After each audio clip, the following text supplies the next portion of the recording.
All right, welcome this evening to people online and also to everyone here. Thank you for coming to our board, and we have many presenters tonight, but we will start on this holiday week with an opening prayer, and Laura Middleton will offer that, and then Robert Hammond's going to lead us after that in the Pledge of Allegiance. Father in heaven, we're grateful as we gather here this evening for the opportunity to live in such favorable circumstances. I pray that thy blessing will be with us in this meeting, that we'll be able to have the necessary discussions and make progress in helping everyone. The chance we have to do this. Amen. Thank you.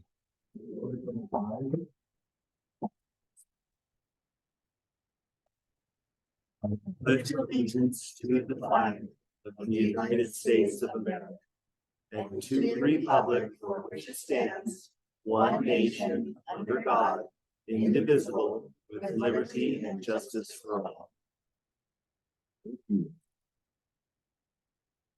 I hope everyone had a wonderful Independence Day.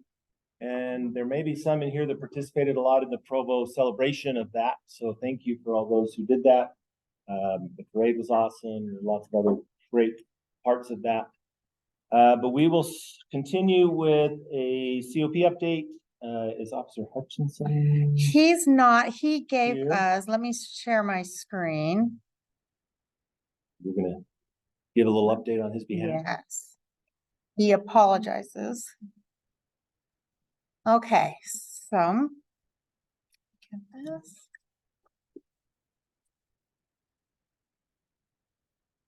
So Officer Hutchinson apologizes for not being here. He put together some information as far as crimes in your area. Looks like mostly theft in your area. And then he's also showing, and this shows for April, May, and June, fraud, graffiti, simple assault, and then criminal mischief, and then traffic accidents, hit and run, injury, non-reportable and reportable. And then the top call types in June were animal problems, 40 calls, alarms were 24 calls, suspicious circumstances, traffic offense, accident with property damage, and then juvenile problem. Most important message he wanted to get out is the hide, lock, keep. Make sure to hide your valuables, lock your car so you can keep your stuff. So, and he has some videos. So let me get out of here real quick. And let me bring up these videos that he wanted to show you.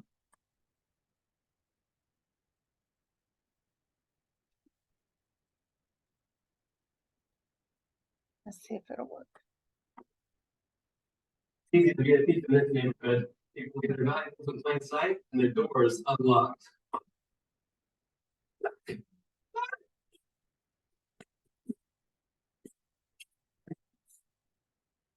I hit lock it, keep it.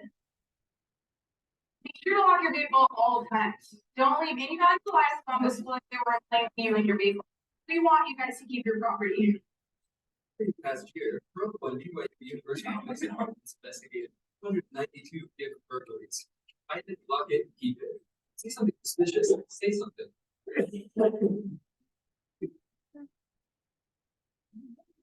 And then he had another video that he wanted to share. When Google Fiber first launched,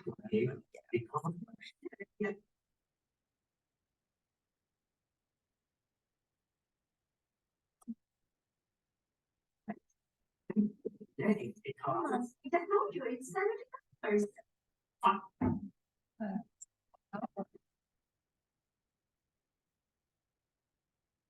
is a ridiculously common road right now. People are locking their box trailers, which makes them easy to steal. Be surprised when I find in these things. Let's go. Power tools, supplies, equipment, ATVs, you name it. All of it in a box on wheels, waiting to be sold.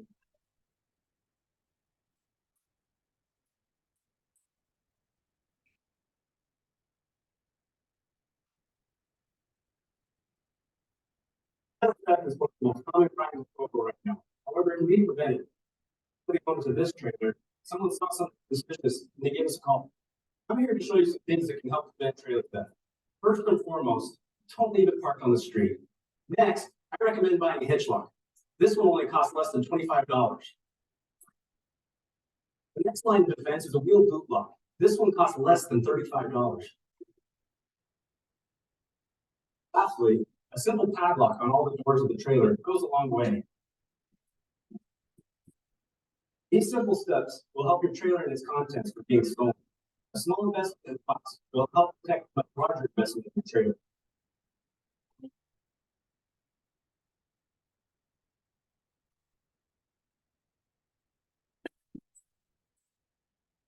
Hey, That's okay, Exciting.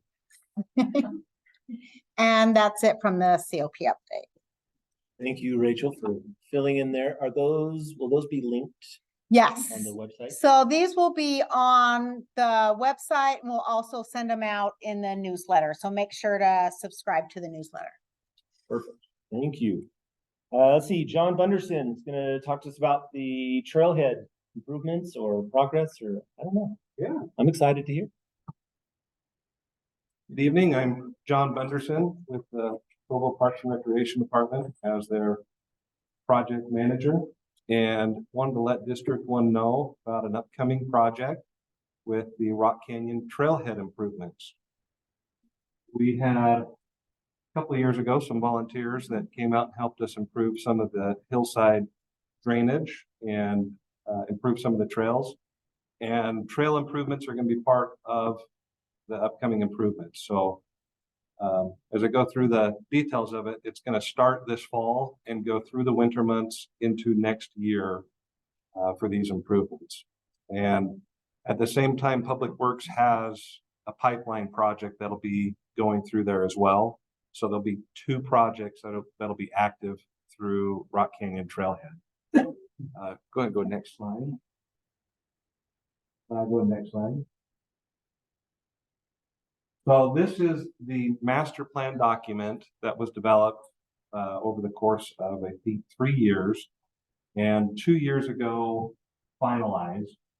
And then we have been working to incorporate the aquifer storage and recharge component that Public Works is bringing to the area, that will have active water flow to the south, and the water channel that is currently that has been flowing this spring will be activated through the ASR project as well. So there'll be water more consistently in the Rock Canyon area. And so the plan was updated to include that, and we have now concluded the construction documents, and we're preparing to go out to bid and again start that construction around August, September time period, as soon as contracts are filed.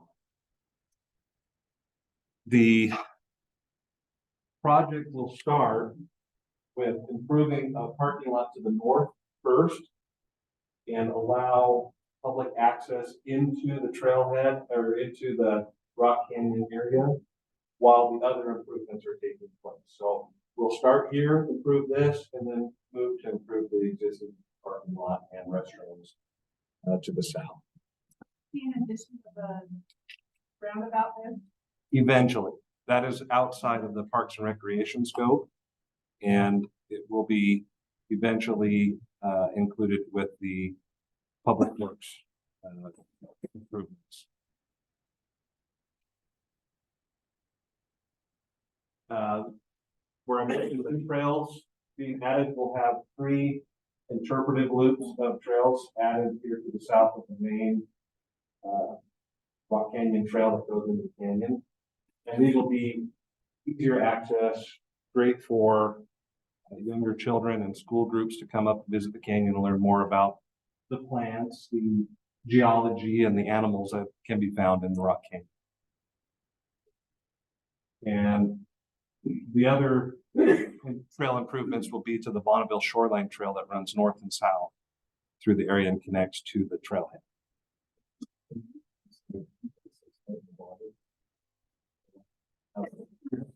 Yeah.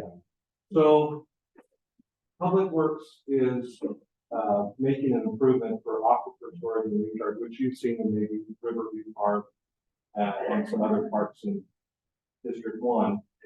This one will have a pipeline that will come up 2230. It'll come from the river up through here, close to the upper water tank here, and we'll feed water into this stream channel and this stream channel as they are adding water back to the aquifer. There was a pilot program performed year before last, very close to this line. I think it came through here, but they ran some water. They had some signage up there to determine if the water infiltrated into the ground. The outcome of that pilot program was that it was effective and that they could control the rates of flow and have an effective water feature, as well as putting water in the ground for Provo's future. So it runs year round. I can't say it will, because that is a component of Public Works, and I would direct questions about that program to them, but I'll just tell you as far as I know. So it's just pulling water shares out. That's my understanding. It's more up, For the purpose of putting into the aquifer, that's my understanding.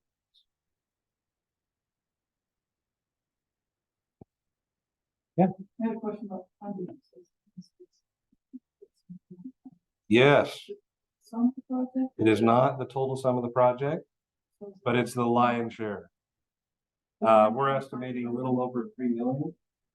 We have the Rock Canyon Preservation Alliance, who we've also worked with for the master planning of the project and the trail improvements that have been performed to date.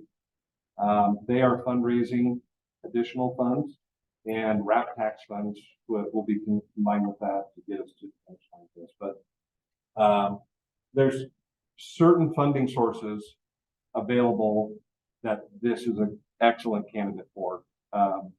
Specifically, the Governor's Office of Outdoor Recreation. This is a great fit, and they have funded $700,000. It's the largest grant that they offer. I'm sorry, 750,000. And then the other, for the rest of this, 2.6 million is coming from Utah. So Provo's getting a lot of improvement with little funding match inputs that we're able to leverage what we do put in and have great bang for the buck for Provo City. And I know it's been a long time in the making. I think the master planning effort started 2014, 2015, and it's culminating in the project that'll be delivered over this next winter and the next year. So that's a great question. The improvements will take this route out because there's a pipeline that Public Works is putting in and such. I don't know how long their project goes, but what we are proposing is that the public can come in to this parking area and follow this route that was established year before last and work their way into the canyon. So the whole canyon trail, general speaking, parts of it is for all the. That's our intent, yes. To maintain and access in the canyon. Areas will be closed off because there'll be heavy machinery and open trenches and things like that. So, but the intent is to have parking area that's accessed and trail access in.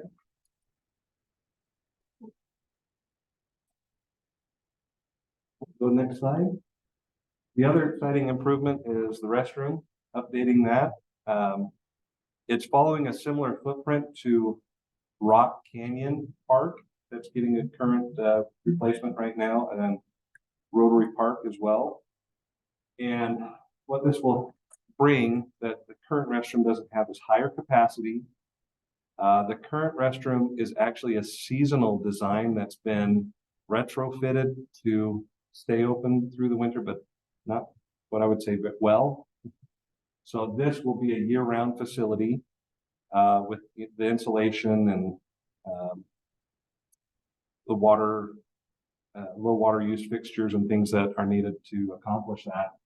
And it'll have 2 family style restrooms as well as the higher capacity men's and women's. So there'll be additional stalls than or more stalls in the current men's and women's restroom up there at the trailhead. So this will likely be out of service during that time. We'll provide portable restrooms through the construction period of the restroom equipment. And our intent is to start the construction of this here in the fall and be going through the winter months as much as we can. This last season, everybody knows we got more snow than typical. And we'll see what this next winter brings, but we'll try to keep progress moving because the foundation and everything will be constructing the structure during those winter months, hopefully.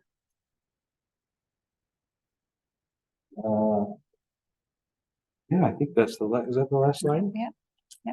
But wanted to make sure you know that it's exciting to get these improvements, and it's going to hopefully complete a very popular amenity that Provo City has. Can you go back one slide for me? Sorry. Sorry. The other thing we're trying to accomplish is to get transit buses, and we in the parking lot. One more slide back. The parking lot will be able to accommodate those buses in this area here. And so we're working with UTA to get a bus line that will bring visitors and students potentially up in there to help also reduce the amount of parking needs for the future, because there's not currently room for a bus in the area. So that's another project that we're working on. I don't know a date when UTA will dedicate a bus line up there, but we will have the capacity when we're done. Thank you. Okay, thank you. Yep.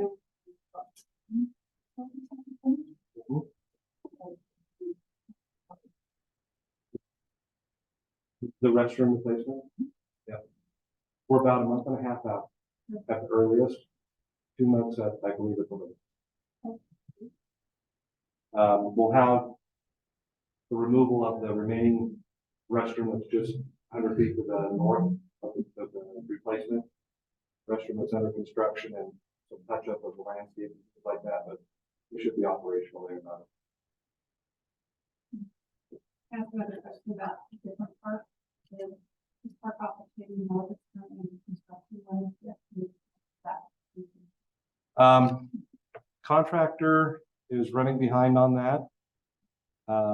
The best estimates right now are mid-September.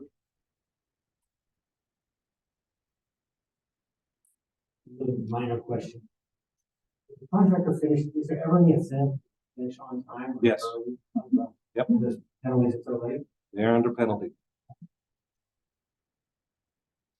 So when you say best estimates, that be best as optimistic or? That's what the contractor has told me. But they have missed dates already. I have currently a different team on site right now. I'm optimistic that they are going to progress as scheduled, but they gotta deliver. That's bottom line.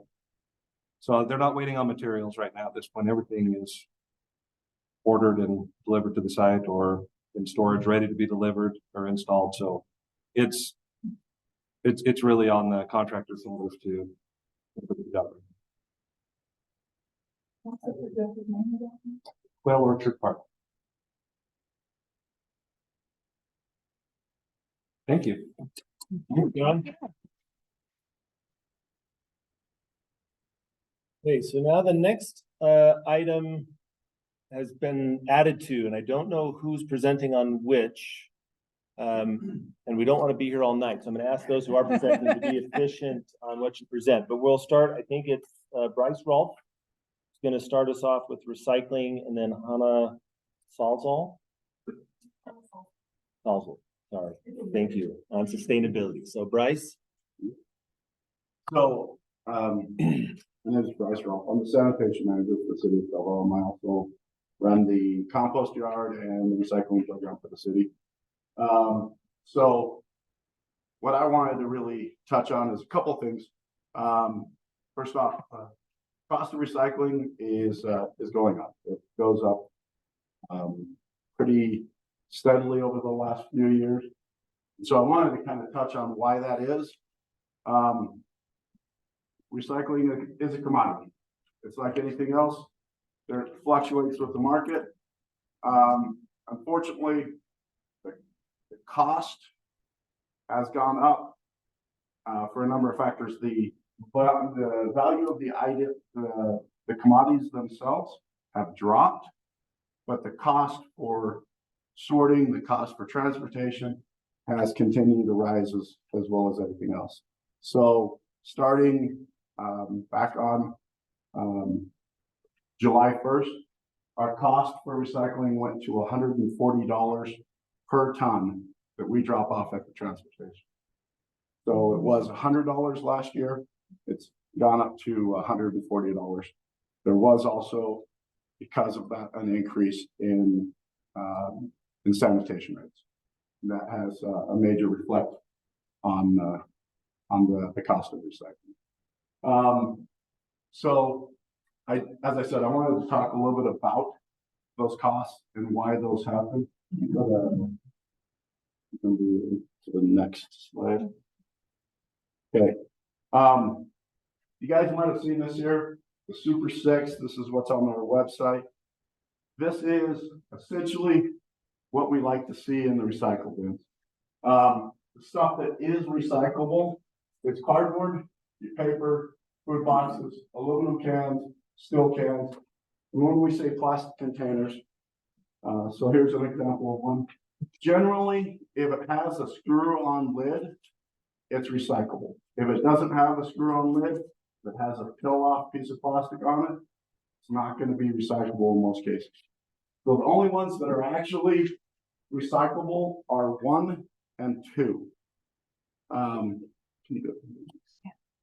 So, as I said, all of it is a commodity. So there has to be an end user. There is no end user for plastics 3, 4, 5, 6, and 7. They don't get recycled. It's just, there's nobody recycling them. There's nobody that wants them. There's no profit in them.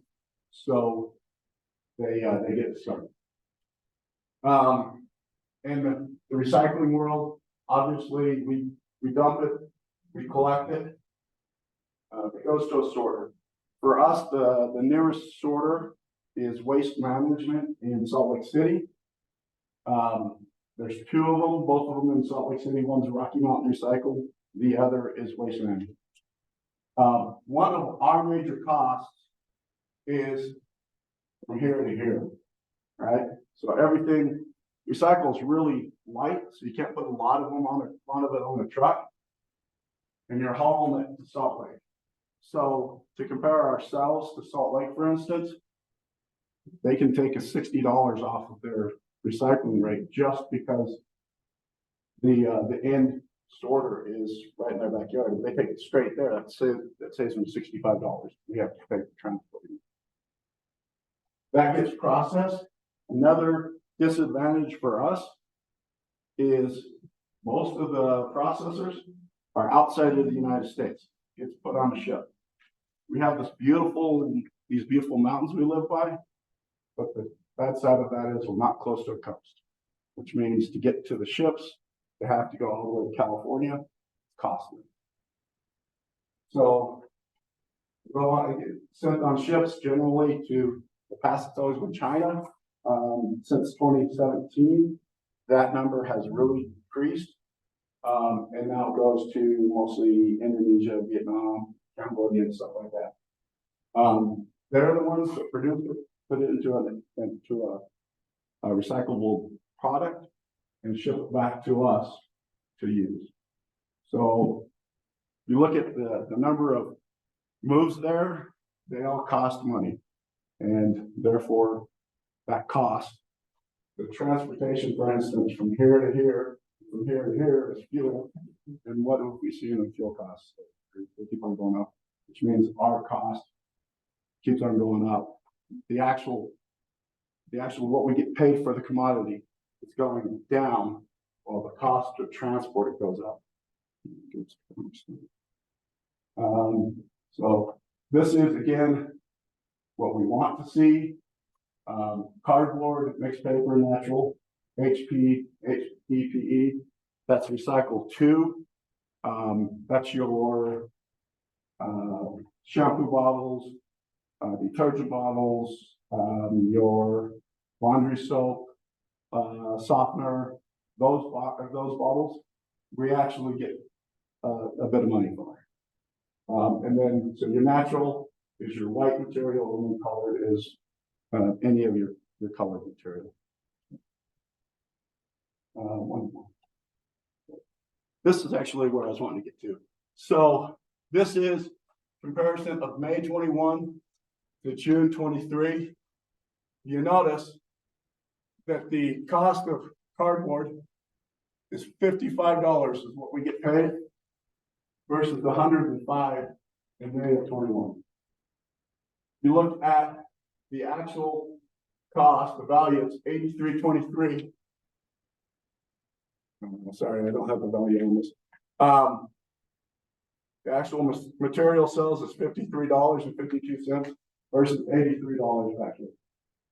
So it's $30 more per ton that we got discounted for the material that went to Salt Lake. We've also increased our base rate to $112 from $95. So it gets to the end after contamination rates and everything, we're paying $73.05 a ton when it gets to Salt Lake. That's not including transportation to Salt Lake. That's not including the sorting of it at the transfer station where we got it. And then back in 2021 it was $17. So dramatic difference, almost $50 just in cost. Yes. So that's actually one of the reasons I wanted this slide, because this is a report that we get every month from the actual MRF, the actual sorter. So we actually get our contamination rate. This residual is our contamination rate. This other plastic is that plastics 3, 4, 5, 6, and 7. If you notice, both of those are seen as a negative cost. Coming over here, we're at 25.2%.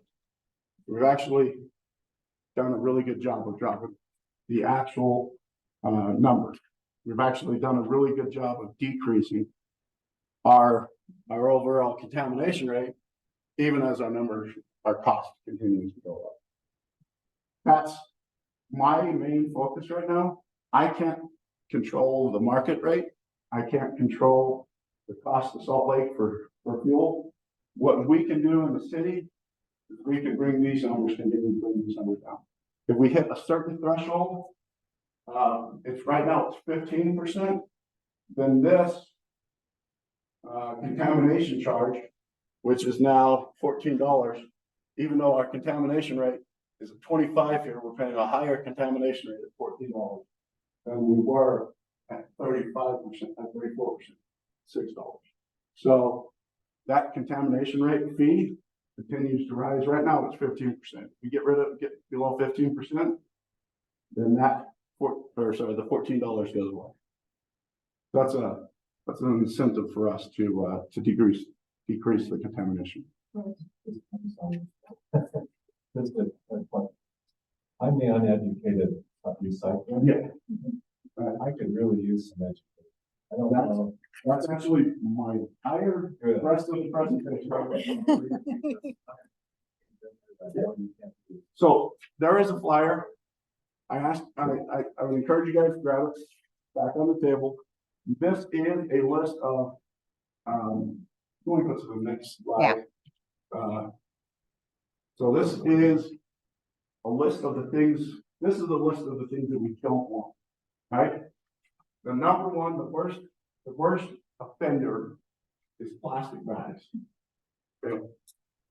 If you really deliberately wash all the things you have, you wash all of your containers out, you dry them out, you do everything you're supposed to, you toss it in a plastic bag, it all goes in the trash. They're not going to open it. They don't open it, they don't look at it, it goes in the trash. The reason why is because if you can imagine the guy on the sorting line, bag comes up, he doesn't know what's in the bag. If he opens it up and it's filled with spaghetti sauce, what's going to happen to his belt that he has in front of him, right? So he's not even going to risk it. He takes the whole bag and throws it. So anytime we bag anything, it's just straight trash. They will not open it. Second, so that's where the plastic bags are trash.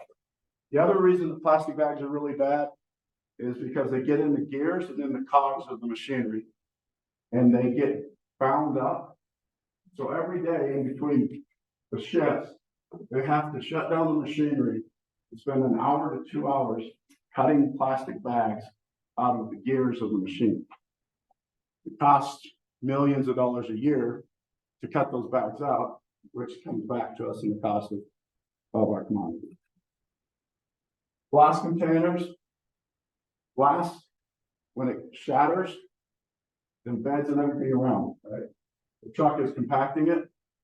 That glass container now has shards embedded on all of the cardboard that was around it, all of the plastic containers that were around it. That the pressure on the truck is somewhere around 20 tons. So as it pressurizes that, it compacts the load, it's going to break those bottles. Those bottles are going to just get pushed into everything around them.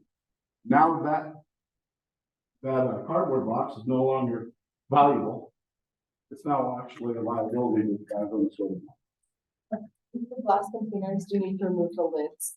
So we don't take glass containers at all in our recycling. You take them to the recycling facility over here at Smith's. You do ask that the lids come off. Right. All they do, so momentum, they just dump it into a big machine that just grinds it up. All they do. So any cardboard, plastic bags, lids, metal lids, and stuff like that get in the way of that machine. Electronics, textiles, wax coated boxes, plastics, as I said, plastics 3 through 7. Shredded paper is another big one. Shredded paper is great for recycling. You take it to the transfer station, they have a top off for shredded paper. But if you put it in in the container, back to that sorting line, the conveyor belt at the MRF is not a big flat continuous conveyor belt. It's rollers. And if you can imagine what shredded paper does when it runs over the rollers, is it just drops through it. And it falls on the floor and messes up their machinery.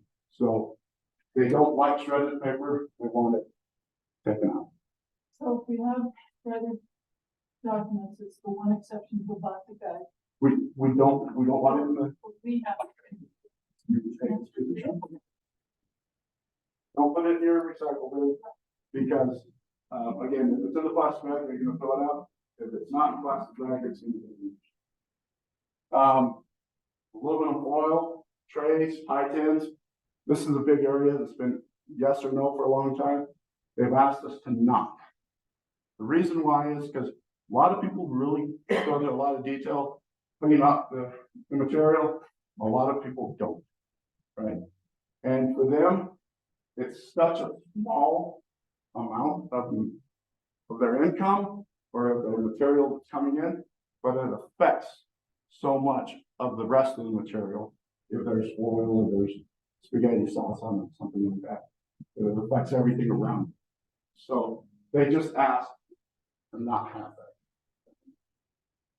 What we do want, cardboard boxes. Cardboard boxes are great. Can you go back to that? Yep. If you look at this, 45%, 41%, that's cardboard.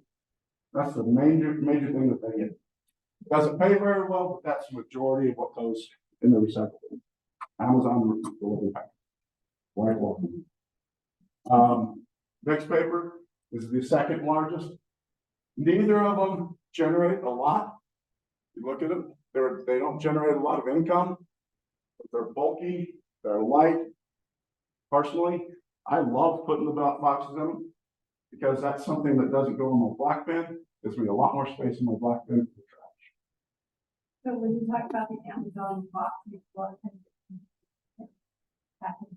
Sorry. plastic air? The air packages. Got them in the trash? throw them in the trash. To separate Yeah, that would be the same as a plastic bag because it will get caught in the rolling tube. So sorry. HDPE, as I said, is plastic too. That's your shampoo bottles, your detergent bottles and stuff like that. You notice this natural stuff. That is the best paying, $1,550. $1,350 right now. That's the best paying item out there is your clear number 2. That they love that because it pays the most. Colored HDP, $480. And they get a lot off of it. It's actually $120. It's actually very beneficial. They like that stuff. There's a good market for it.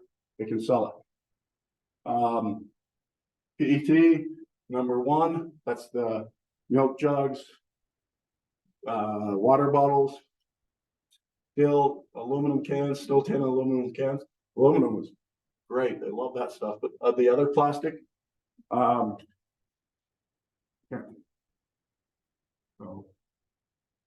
cardboard, mixed paper, aluminum cans, 10 cans, your milk jugs, your drink containers, your shampoo bottles, stuff. Generally speaking, if it has a screw on the it's usually. I guess my follow-up to this is, I think everybody in Provo should get this.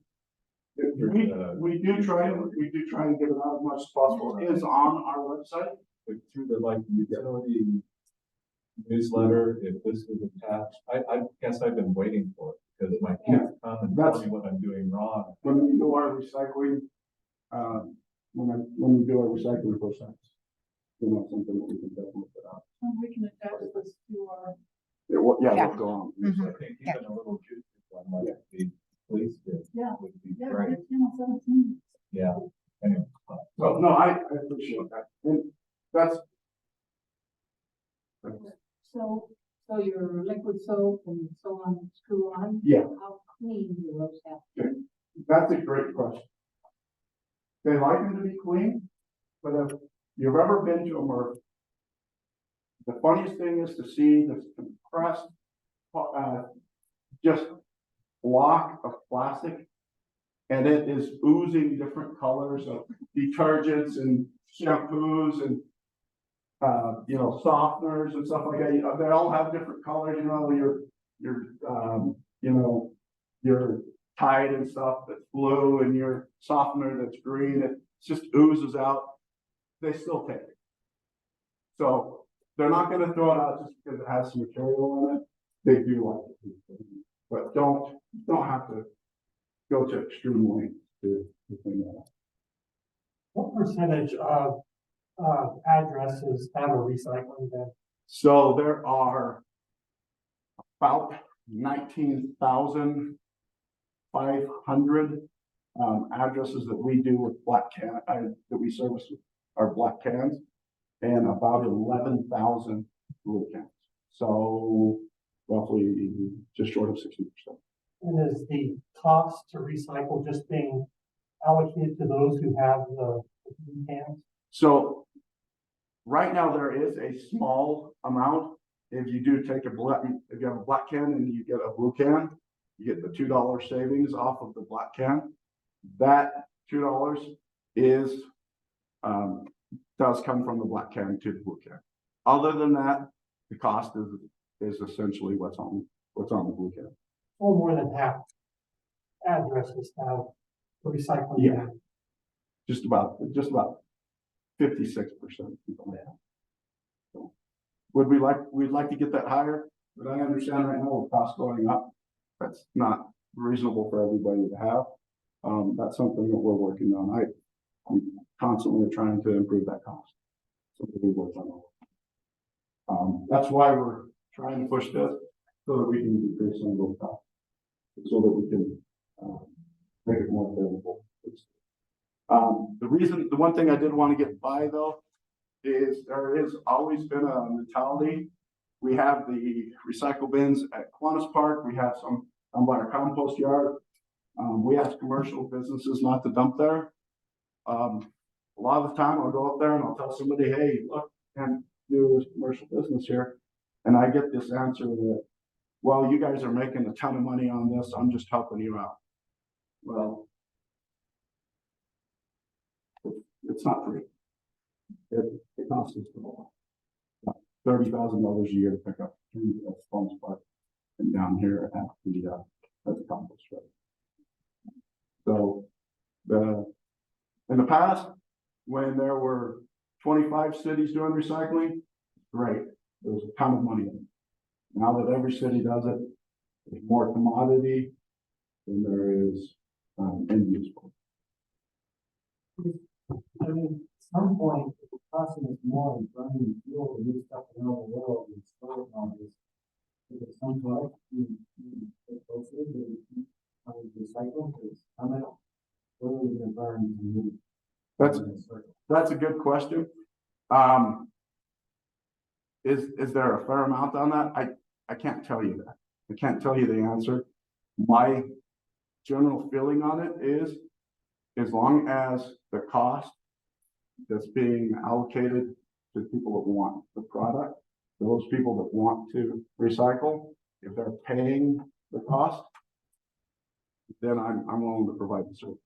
I honestly don't think that we should be subsidizing it. I think it should just be a cost for cost, right? That's my general take on it, but that's not my, that's not always my decision. I'm starting to see the for me and say this is really how we pay in sustainability. But for some products like paper and metals like aluminum and steel, it can be cheaper to get them from recycling close consumer sources than raw. So for some products, we can do this we can sell factors. There's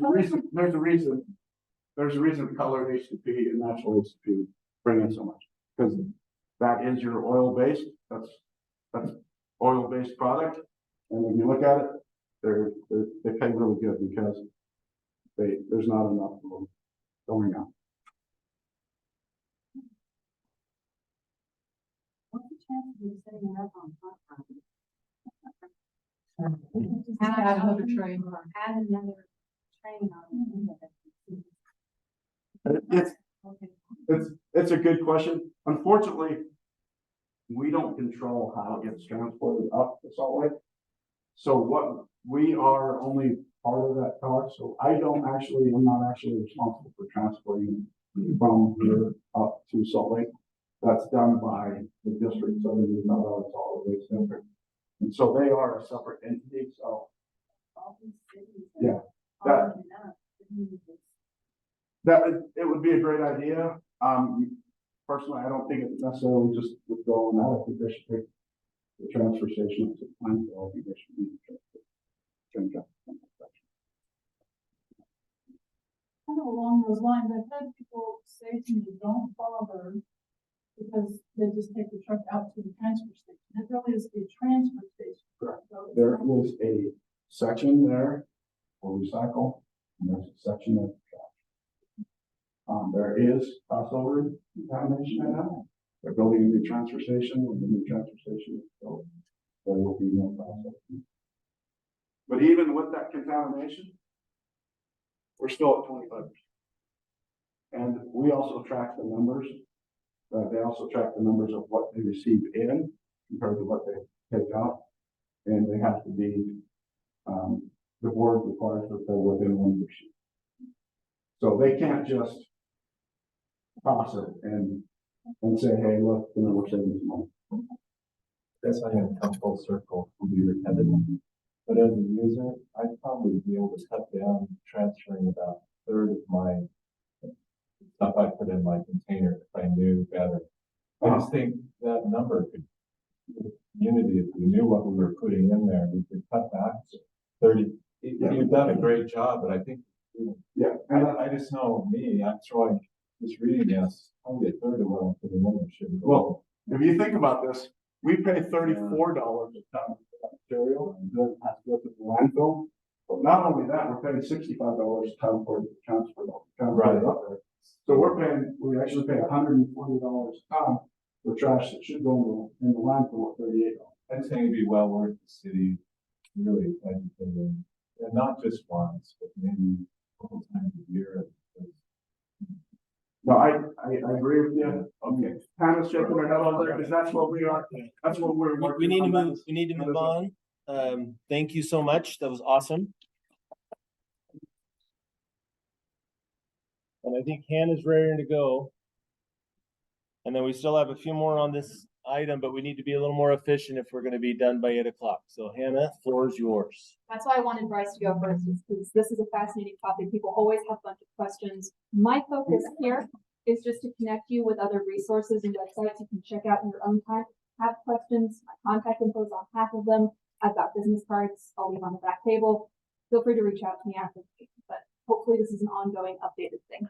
Provo's philosophy, especially with sustainability, is to educate and empower residents and work with them as partners. It's going to take your individual efforts, recycling, water, plus our city efforts and the services that we can put out there to help support you. So we're constantly putting out new educational materials, like recycling, and we're constantly trying to improve our services, like contributing to this transfer station.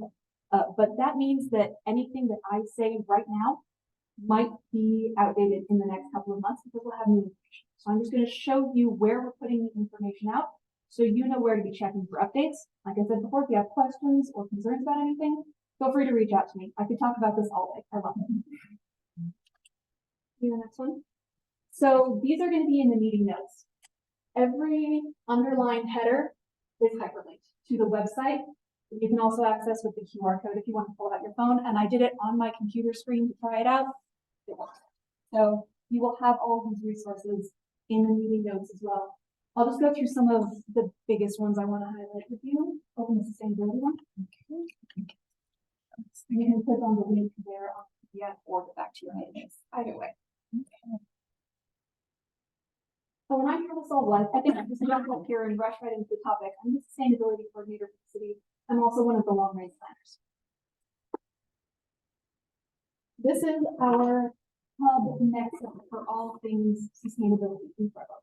It is very much a work in progress, and will be my next big project after we complete the conservation link and resiliency plan, which is something I'll mention in just a minute.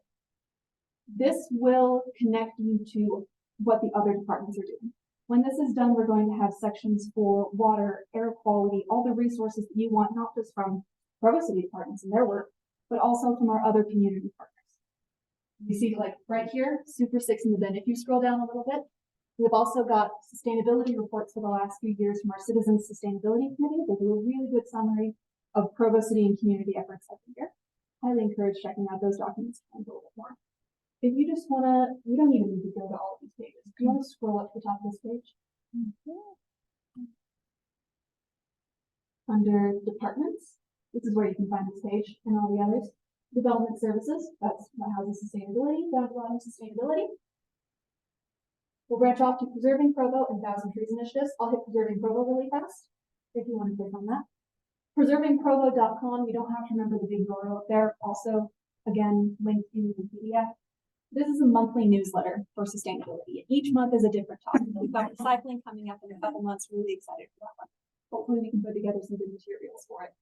If you scroll down, you can sign up I think they might have removed the link and maybe did you update. Anyway, I'll make sure the link is up there by Monday. You're going to be able to sign up for the upcoming newsletters. We also have a library of our past newsletters that you're welcome to view. This homepage changes every month depending on the topic. 1,000 trees in the same spot for health services. This is probably the most actionable thing for you as members who are involved in your district programs. We have the 1,000 trees initiatives. We started kicking this off, had a tree planting plan for March 2020. That obviously did not happen. We finally got our kickoff done last year. We have planted 381 of our 1,000 trees. We would love to coordinate with you on another tree planting for your districts. And we'll let you choose where you put them, figure out volunteers, what dates work for you, how many trees you want to where. Talk to me. I'll loop in our city forester. Also reach out to Rachel Green, because these projects, these tree plantings, qualify for the neighborhood matching grant. We'll be able to use some of the council funds, plus your volunteer hours, plus what our community partners have donated for the 1,000 Trees project to get you as many trees as we can. That was kind of my question. Is this for my personal property? Is it for parks specifically? We for the most part avoided the parks because our parks department manages that as well. We don't want to step on their toes with that. We have done most of these trees, almost all of these trees have been in park strips. So they are on your property, but they are city property for the city when paving our roads, providing all these benefits. And they don't all have to be on one property. If you want to have a few dropped off within a few blocks, we have a coordinated team that works too.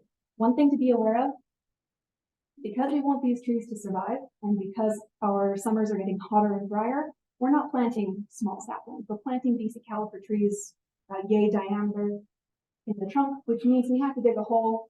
And by we, I mean you guys and the volunteers who show up. We end up digging a hole that's about 3 or 4 feet wide and about 3 feet deep. It takes some time. We don't get a lot done in the few hours that we're out there, but almost every single tree survives. So it's worth the extra time. But just know that's what you'd be signing up for. I'll be right there with you, shovel in hand, to get these trees in the future. And again, do you really want a backhoe driving in your park strip? Yeah. Those are the big things with that. The last one I wanted to mention, if you want to go back to the PowerPoint, and we don't need to open this web page, but it is a great one that just launched about 2 months ago, maybe. And this is constantly having new updates every month or so. I think water programs. The city just started launching a bunch of water programs. We're applying for grants. We're rolling out new programs. We have these programs available already, especially our smart water controller discount coming up in the next couple of days. We'll announce it with our public works social media. They've got an extra discount on these controllers, these smart water controllers, which can save about 40% of your water. Significantly reduces outdoor water consumption. We're also working on some turf rebates for park strips, some landscaping classes where we'll also be giving away some free trees. Once we have those ready to go, they'll be on this page. So keep an eye on this. This is going to be a very dynamic page. Yeah. So on your 1,000 trees, for the city, does their tree thing every year? Is that something? Run by the same people, but the numbers aren't. That's about all I'll say on that. If you want to go to the second to last slide. Sorry, I'm jumping around on you. Oh, one up. Yeah. These are some upcoming opportunities. We already talked about 1,000 trees again. Make a plan, email me. I'll loop in the other people who need to be looped in. Email Rachel for funding. Conservation and resiliency plan. This addresses sustainability topics like waste management, recycling, water, fire risk, air quality, carbon emissions, all in this plan. It is the first plan like this in Utah County. I'm really excited. It is publicly available now. It's on Open City Hall where you can do it and make comments. It is coming to the Planning Commission for a public hearing this Wednesday on the 12th, And immediately after the planning commission is going to the council for some work sessions and then public hearings. So if you have opinions on this, we'd love to hear them in the public hearings on Open City Hall or in other councils. Station area plans, we're currently working on plans for areas right around some of the UDX stations and our front runner stations. One of the goals states that we have to have in these plans is how to connect them with alternative to make them more environmental. If you have ideas or you want to give your input, this is promoted on our social media pages around the city right now. There's also a big print recording and is going to be on Open City also. Can we go to the last slide? This last slide is just my contact information. I'm up in the development services department on the second floor. I'll also leave a stack of business cards on the back table for anyone who wants to look it up. I don't know if we have time for questions. I want to be respectful of everyone's evening. Maybe a few questions. A couple questions. Okay, most of these are going to be, again, resources for you to check out in your own time, do a little bit more of a deep dive. If you have any questions that come up then, for I think the third time now, please do reach out to me. I love to talk about this. I'd be happy to answer any questions if there are any ideas you have. Your time.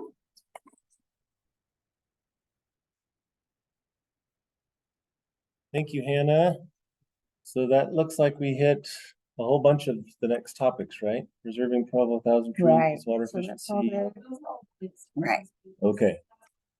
No, that's all good. So do we have anything left on that line item? No, we can go on to our, Okay, so new Provo School District Superintendent, Wendy. Hey, Wendy. On your agenda, so I'll be very quick, but thank you so much for inviting me to be here. My name is Wendy Dow. I grew up in Utah. I grew up in Bountiful, went to Bountiful High School and went to BYU, got a degree in history teaching and English teaching, and then got 2 master's degrees from the University of Utah, and I'm currently working on a doctorate from the University of Utah.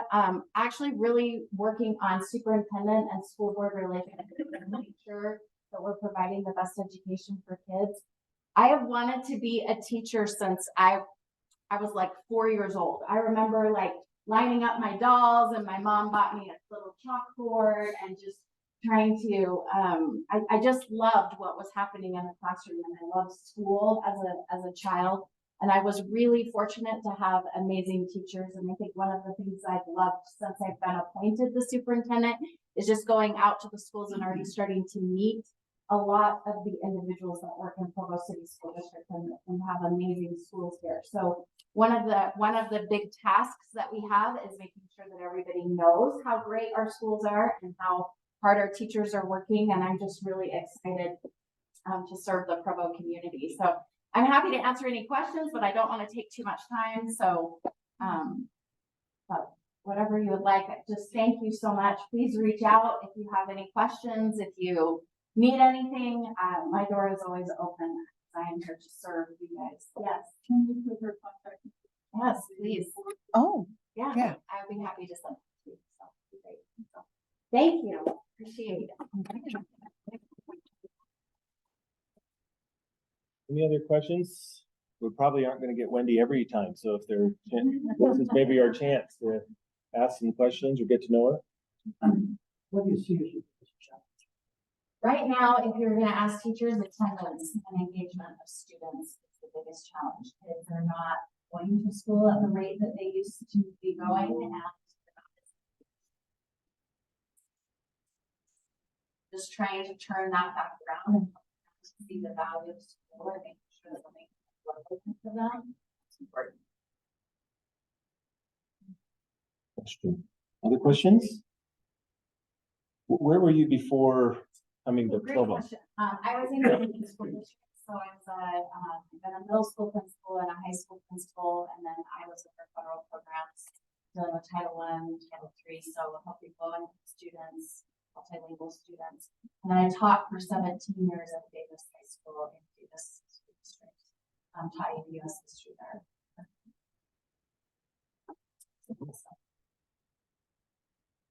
We're excited to have you. No, thank you so much.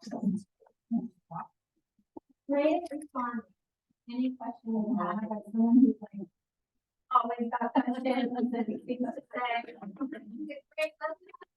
I know she genuinely means it when she says reach out to her, and she will always take time to listen and have a conversation. So I would just encourage you to connect with her, because her job and your job and our job is so important right now. So the more connections we have, I think the better this works. So please reach out. Thanks, Wendy. Welcome. Let's see, next item is being continued, but Stan, our old friend Stan, has a little update to provide for us on this project. So Stan, a few minutes for you. Will also be brief. Oh, that was impressive, Wendy. Very brief. So it's been continued twice in a row in 2 of our meetings, and so this is the development, the potential warehouse development and street relocation behind Days. We've had comments both in this meeting and elsewhere where people have told me concerned about traffic, about safety, about the speeds of the large trucks that are moving around this area. The city is looking at doing a traffic study to get speeds and other information on the roads as this might impact that. But that is, I think, currently scheduled more like September. So for right now, I guess the question that was, and I should share one thing. I talked to one person who said they no longer worried about this at all because they were renting a house in this area, and they have rented a house that is very close by, but no longer in traffic patterns. And I thought, oh, that's great for you, but that doesn't help any of your neighbors. So as with any of these, I guess the key thing to do right now, if you have concerns, is go to, I'm looking for his name up there.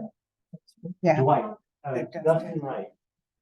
And send him in writing is also good. We have, it is scheduled for next meeting, which is the first day of school or the second day of school, which may or may not work for everybody's schedule, but get them comments ahead of time on that. Is there anything else that we should know about this? Or? So mostly it's been drawn because it's been hard for school work on some ideas. So before it can be presented, finalized.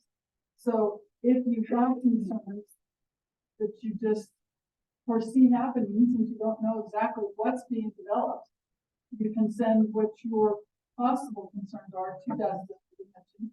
His email would be something like Dustin. Yeah, dwright at provo.org. Those would be the easiest thing to do. Simply so that then he can pass your concerns on to the developer as things come to him. We're going to put it on tentatively on our August agenda, simply so that if he gets it together and gets it presented to the city, then we're ready to listen to it. We obviously won't have a traffic study finished by then. So August, don't be upset if it gets postponed again. It's just kind of a placeholder right now. So that's kind of all we've got at this moment. And is Kehan Shower the best contact on the traffic study, or is there another person if we want to know? I don't know the person working on traffic for this project. I know, let's see, his name is, what is it? Gordon Pete is over that department. But, and he might be able to direct you around the comments. And is there a schematic or that shows what that development area looks like and what access to that warehouse is? So that road just north of Days North? there was something proposed, but it was withdrawn. So the proposal was to move the road. You don't even know what to. Yeah, we don't know. Or to be happy about Zoning or anything else. So if it's a zone change, it will have to come to one of the. Right. We just don't know yet. If it's not. I don't know how it's not there. Just kind of let the city know what your concerns for the area would be. Although if he does move the street, he might need approval to do that. That was the original. I didn't even try to look at that. He said, Dustin said you would talk to. Move the street. It wasn't a big move. Put it on a movie then. No, because if you look behind it, it curves around and then goes west, but goes east and then west. technically. He's proposing that he owns that curve. And he has bought the property on the west side so that he can straighten it at his cost, essentially. So that he can have that property. So the city and he need to work out the legalities of that. So, and they're working on it. Any other questions? No, more of a request. It is back to school, and some of the families in that area will be most affected. Have kids going to school, and they really need. And talking about the engagement. The best attendance I've seen at one of these meetings is the one held at the firehouse in the community. The room of that. So, is there anything you can do to facilitate the difficulties some of the parents have in deciding whether they go back to school or they come to one of these meetings? Why do we have to come here when we have that firehouse in that community room there? So I don't know if Rachel, there's a way for people online to comment, but I know we do have a Zoom meeting that happens every time we have this meeting. People are welcome always to email in, and they can email anybody on this board. So if they want, we can read their comments in this meeting. And I would say, honestly, Rachel does a really good job of getting the agenda out a week before we have this meeting. So if there's any documentation, if we actually have a plan, it's 17. But at this moment, the way things are going, I don't anticipate, because like I said, we need to go with what's happening. So I'm hoping it won't be on the 7th, because I'd like to see the traffic study done. But if it is, that documentation should be in the agenda, so you can look at the agenda and see there it is, and hopefully there will be a schematic at that point, so we know what we're looking at. And then you'll be able to comment intelligently. As long as that's not a last minute announcement. I agree with that. We have this last minute announcement. Like a fun letter going. I agree, but we do need to keep in mind, if these meetings close, the city cannot say no. All we can do is give our opinion about what we'd like to see. And that's the whole point, is to get, and I think. And that doesn't have to wait for this meeting. That's why Dustin has to do that. Okay. No. So, that's a fair. Yeah.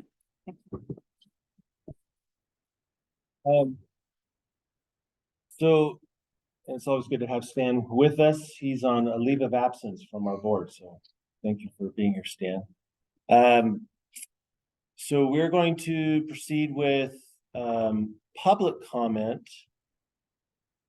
Right, that's next on the agenda, right after Dustin. But maybe where we could start that is because Rachel and I have had this conversation. I think some other board members and each other have had this conversation about getting more people involved, attending this meeting, or at least watching it or following up. I'd love to just talk about that for a few minutes and ask what we should or could do. I realize the location is problematic potentially for some, but I think having it here and the consistency of having it here helps all of the city folks, and we tend to, much more so than we used to have, right? It used to be the neighborhood meetings were basically, hey, there's a development proposal or two, we're gonna have a meeting, show up if you can, and you can comment. This is not that anymore. This is much more holistic, I guess is maybe a better way of looking at it, right? Because we're talking about, what have we talked about tonight? COP update, Rock Canyon Trail, recycling, sustainability, 1,000 trees, et cetera, right? Wendy coming, right? That never used to happen, or rarely used to happen at these meetings. So there is a purpose, a different purpose behind the meetings, but we could always do that. If this, let's say this project deserves a fire station meeting in particular, there's nothing to say we can't help host that or entertain that. But thoughts on helping this meeting be more engaging, or getting more people either watching online or at least following up? Because I actually don't have any sense of who's going to the website later or even reading the notes to kind of see what they've missed. So any thoughts on that, or any other questions in this public comment before we wrap up our agenda with a couple of last items? Yes. I would like to make a public comment if that's allowed. Yeah, please. What would you like me to say? And so the people online can hear what you're saying would be great. My name is Randy Nish. I'm a Provo native. I've lived in the neighborhood District 1 since 1967. I'm a mechanical engineer. I work in the defense industry. Also a member of the Utah Native Plant Society, Utah's county chapter. We can help Provo City a lot in the Provo Rock Canyon development. I'd like to point out that the area around Rock Canyon Park, Oak Hills, has been heavily colonized by very dangerous and very invasive spurge, which causes serious chemical burns on people. And if you get it in your eyes, it can blind you. And it's expanding outward very rapidly. And I think that Provo City needs to make some form of attempt to try to control this invasive, dangerous plant. Also, at Utah Native Plant Society can help with that. We could help you with your tree. Utah County chapter helped fund the best book, I think, on Utah native plant landscaping. It's available from the Utah State Press. It used to also be published hard copy. Recommend you look that up. And if anybody wants more information on that book on native plant landscaping, water conservation, like that, you can let me know. I have a home on 3140 North. This is directly west of Days Market. And we are in the process right now of organizing the neighborhood around the Edgemont Plaza. We have retained an attorney. We plan on mounting a very vigorous and continued and hard-pressed opposition to any further expansion of Edgemont Plaza. We look forward to an opportunity to hearing Mr. Openshaw's proposal. We also look forward to having an opportunity to tell you folks what it's really like to be a neighbor of the Edgemont Plaza. This is not about charts and spreadsheets and finances. We're neighbors. We have to live with that thing and the people and the tenants who are in it. It's ugly. I remember clear back when that used to be Harper's Market. With every expansion of the plaza, it gets worse and more invasive, more intrusive. The traffic is worse, the vagrancy is worse, the garbage is worse, the ground's poorly maintained. And we plan to take this one for the mat. So we will be back in whenever he's proposing, and we'll be back in numbers. And if anybody would like to know more information, I'd like to get in on the organization efforts and be aware of what we're trying to accomplish and get in contact with our attorney. We would just happy to contact me after the meeting. Thank you.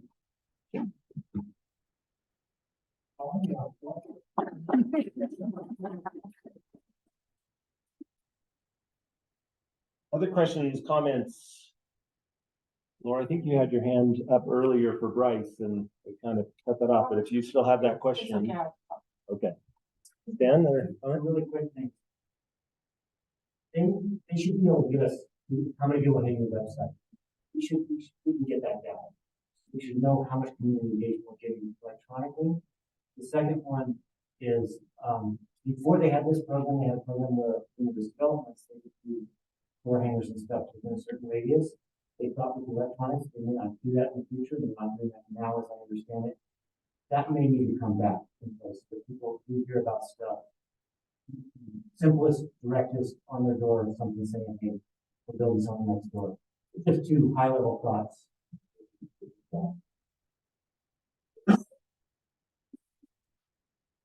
Do we know what the penetration rate is now for the emails?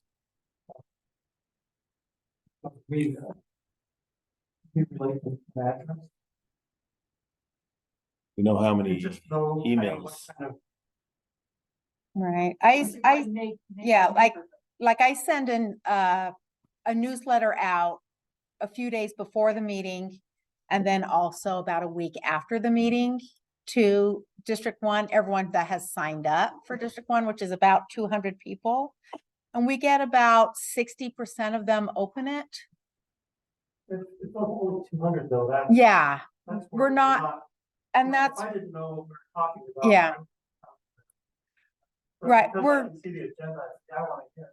Yeah, so we're doing a lot of outreach. We're at the farmers market. We have a booth set up. We're going out to neighborhoods. When you have events, let me know when you're having events. We will come to your neighborhood, tell people about the neighborhood program, have them sign up for the newsletters, give them flyers with information and when we're meeting. So we're trying really hard to get the word out.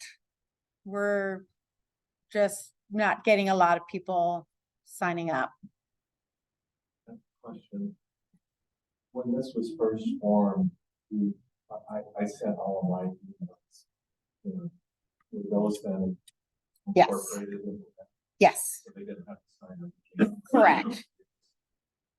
Right. So if if existing neighborhood chair gave me their email list, I put that into our system and they get the newsletters.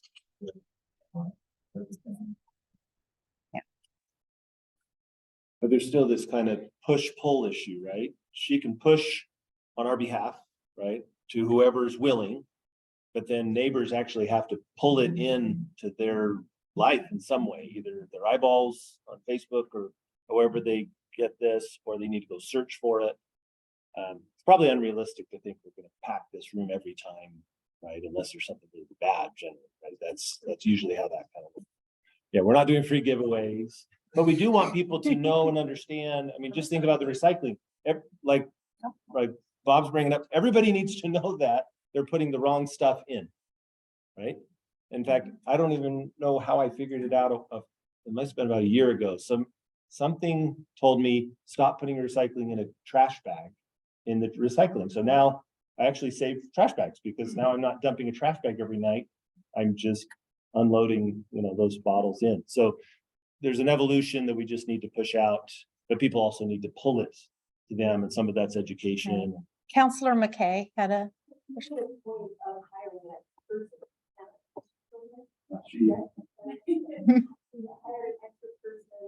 To just do our social media make huge strides in our Instagram and everything, finding a way for us to get information out.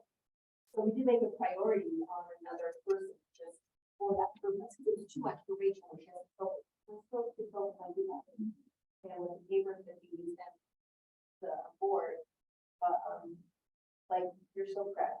I've learned that people being on the council try to get information out, like can't force people have a right.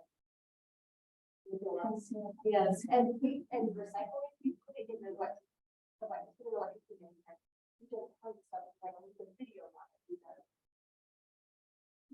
stuff on it, but you never know if it's 100 posts with someone and the first time we play trying just be trying. And we talked about that in council, but we're gonna do council stuff on our council. I don't think we've really ever done that, but that's we'll try that out. Building up arms so we can so much.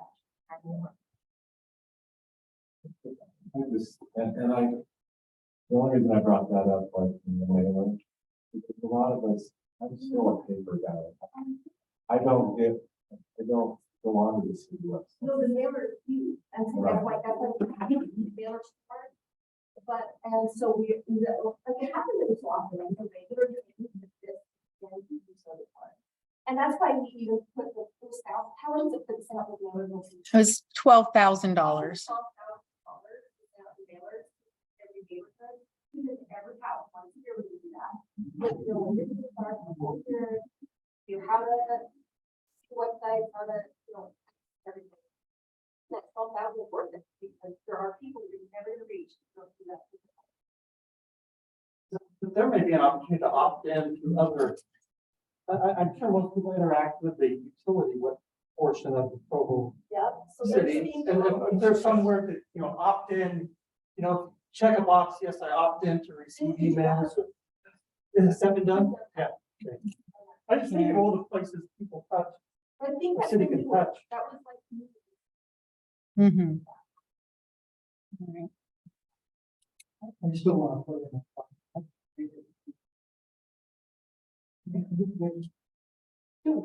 If you want to get one, We would get bring the meeting in. I mean, the mayor was there, the deputy mayor was there, council person was there. And there was really good, very good. The idea of having a neighborhood meetings. I was at that meeting. That was not the ship meeting. It was actually done by Angela. It was arranged by her, and she opened the door and had people with flyers. And so it was a citizen ribbon meeting, it was awesome. We were able to meet people. It was also a hot button issue, right? One hot button issue that brought up and down. Yeah, they did cut the parking. Well, it's the meeting where they were- They did cut the parking. So it's on Canada, right? Yeah. So we're just a little bit there. But one of the big reasons we do it here is number one, the technology. We can do the Zoom and interact with everybody and make it consistent where our staff is running places. Another big thing is like just like you had, you had 2 city employees come talk to you today, right? Yes, but having the city staff give up their time at night to come to meetings, which they do every week, every Thursday, right? It's a lot easier than them driving over places and not where they are. So it makes a difference, because that's something that never happened before, or very, very rare. So we had any interaction with public works or cycling or parks. But we're making that, we tried to add that layer to get that informative layer that we didn't have before. And I think it's been pretty successful. I think people like it. Brought up the point. It'd be great to see the data that shows how much electronic engagement. We can do that. That's easy. That could Probably a couple times a year, we could look at those stats. Right. That's a good idea. Yeah, that's easy thing to send out. The generated. Like asking things on. Oh, I think it's also, whenever I try and figure things out like this, I try and think of myself as the user, like what gets you to show up places, just generally. And we show up in different places. So, for me, I think it's more word of mouth. Like if someone tells me or invites me to come, then I'll show up. So there might be ways that everyone in this room that wants to see more people show up could make. And maybe it's inviting a different person every time, and maybe then they are invited to invite people every time. But for me, that moves me more than getting a mailer or something that gets buried in my email inbox. So that's not a really concrete answer, but And maybe we could get Charlie Openshaw to do a project in every neighborhood.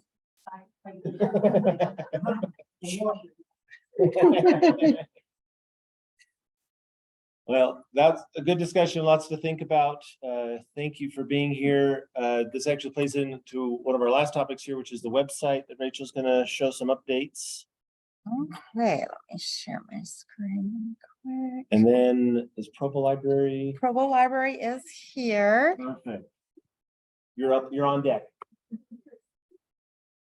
Okay, so going with our information, we have a brand new website for District 1. So if you go to the Provo City website, it's provo.org. And if you go under community, because we're a neighborhood organization, so think of community. If you go down to neighborhood district program, you can go straight to District 1, which is this page here. And we're trying to put all the information on one page so that you can just go one spot. So if you see when you go to Provo Neighborhood District 1, the very first thing you're going to see is the agenda for tonight's meeting. And you can, if you're doing it on Zoom, there's your link right there. One click and you're joining by Zoom to go to the meeting. And that, and we're trying to put as much information as we can. So say you're new to the program, you're going, what is this District 1? We have our executive board members, we have their names and what neighborhoods they represent. And then if you want to contact them, you can click there, it'll bring up their contact information. And we have the calendar showing all the meetings for District 1.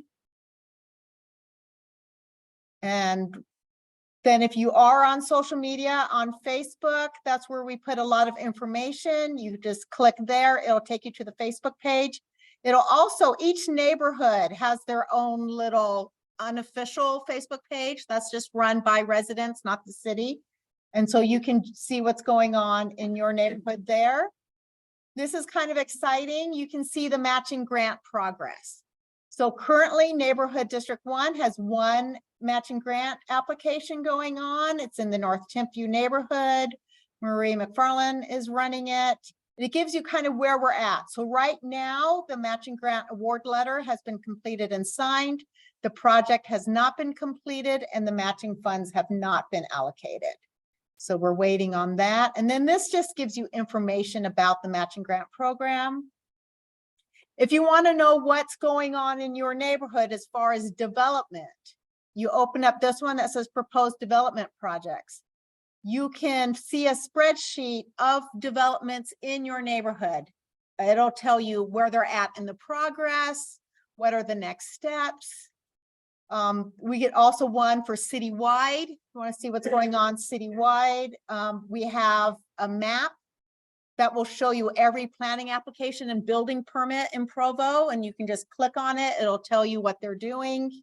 And then we also included maps of construction projects from Public Works, the Transportation Master Plan, UDOT's projects, UTA projects, and a link to Open City Hall where you can do your feedback. So there's lots of different ways to get information.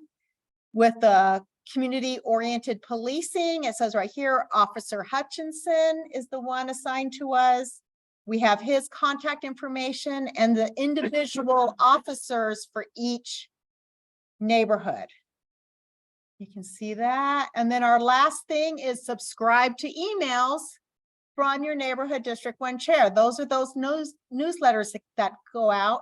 You can click there, fill in your information. You have to put in your address so I know which newsletter to send you. That's super important. If you don't put your address, you're just getting a generic one.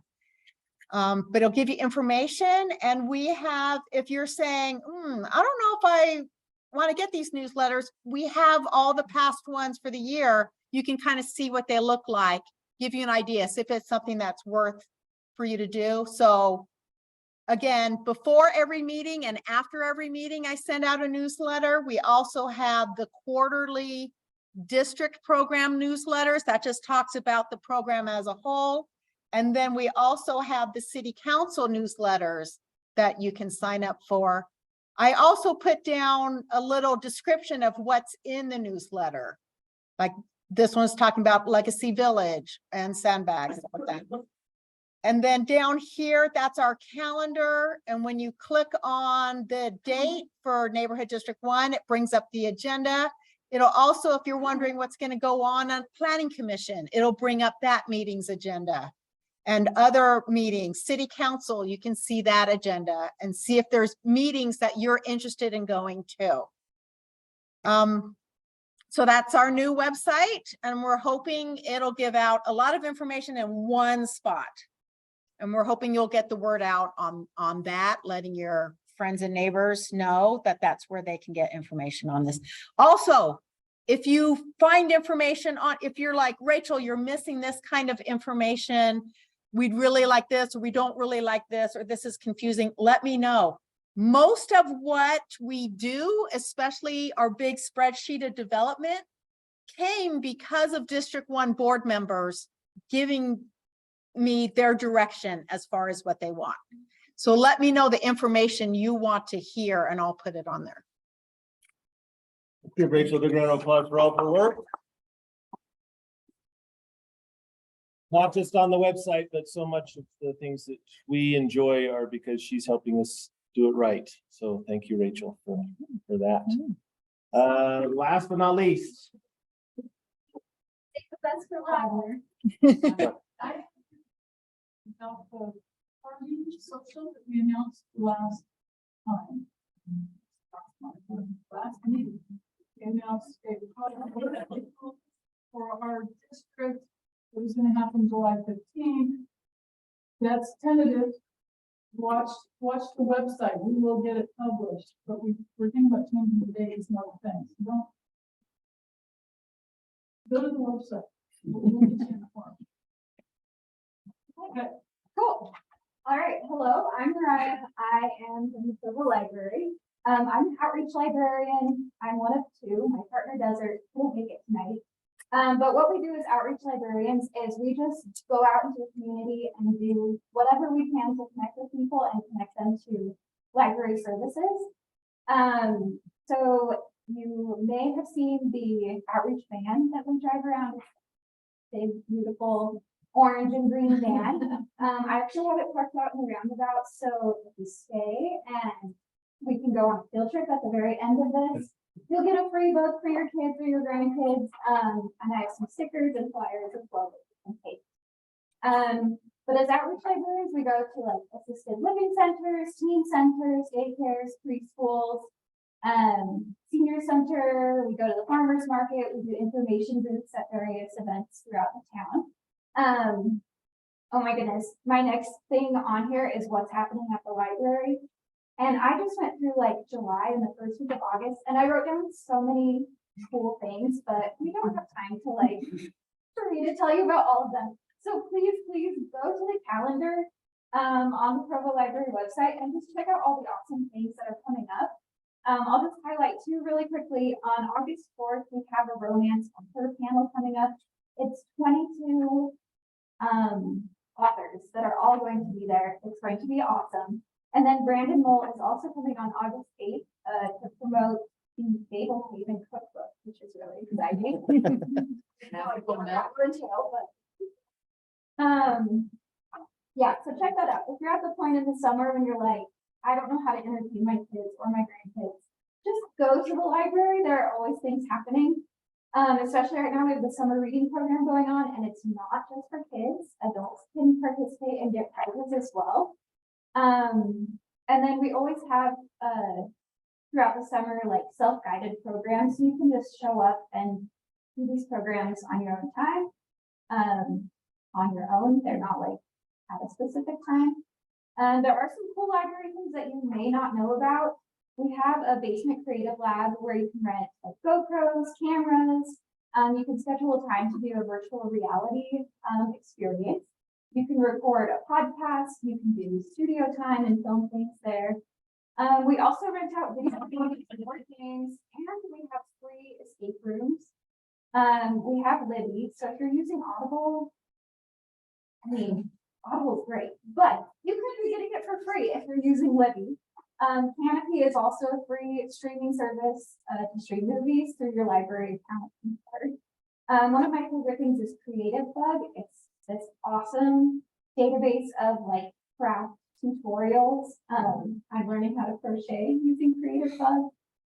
Okay, and then what's happening near your neighborhood? And I will be honest with you, we do not have a lot of outreach appointments happening in your neighborhood district.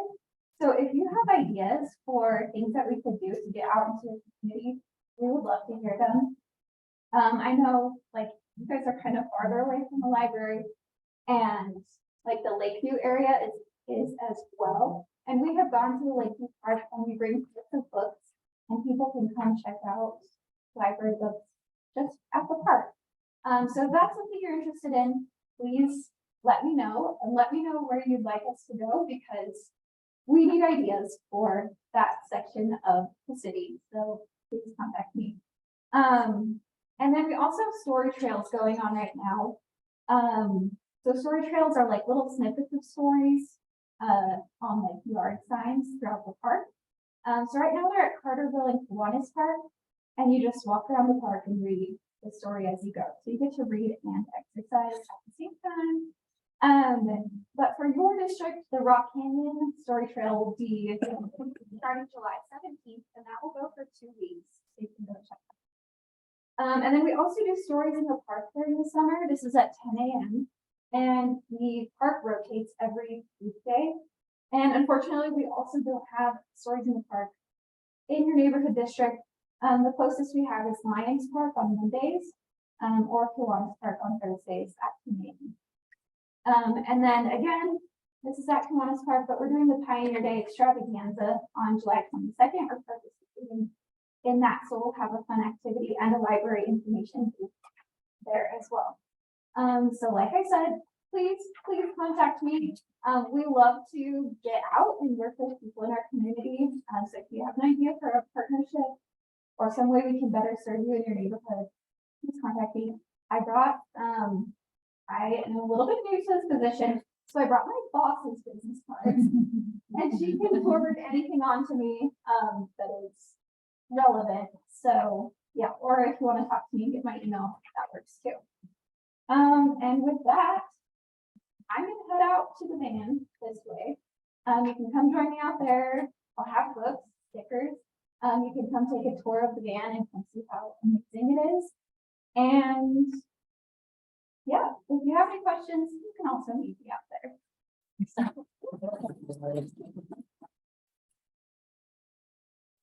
Sounds like we need to have Mariah and her van at our social event. Yeah. So thank you everyone for coming. I recommend that as board members, we go see the van, but maybe we could all then just take a few minutes if we have time and let's talk about the social together real quick. But everyone, thank you for coming. Presenters, thank you for your time. We know this is outside your normal working hours, but thank you for being with us. Wendy, welcome to Provo. Hope you will love it. Rachel, as always, you're awesome. Thank you for all your work. And we will see you on August 17th at 6:30 p.m. Enjoy your summer.